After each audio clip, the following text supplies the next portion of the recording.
What's good, everybody? My name is Jay Fatty. Welcome back to another video. Today we're going to talk about a cool way to intro your beats, alright? We've kind of already talked about this before, but there's a little bit more we can add to it, so let's get right into it. So I'm going to play you this intro and then we'll talk more about it.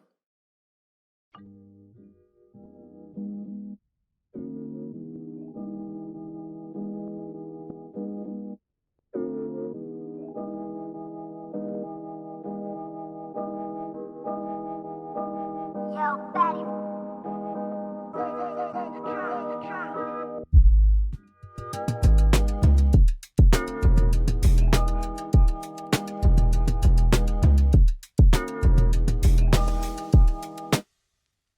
So what we did was we used Fruity Love Filter for this beginning part, alright? So I just highlighted this first 8 bars.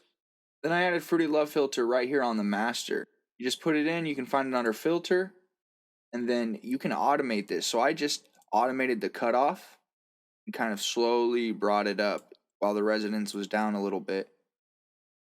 Then once you automate that, you can drag the wheel down, right click and create automation clip just to show that you want the love filter for this part.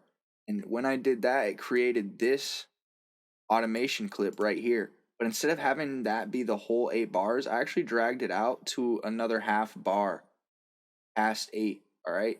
Just to give a little sauce when it actually drops. It wasn't dropping with everything playing. You pretty much only hear the bass. So let's listen to that again.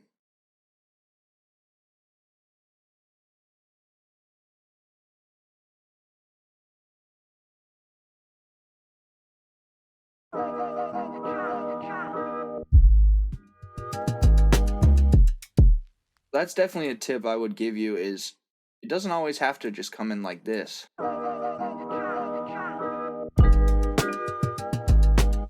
That does sound good, but it also sounds good when it's just the bass and it just kind of eases itself into the drop.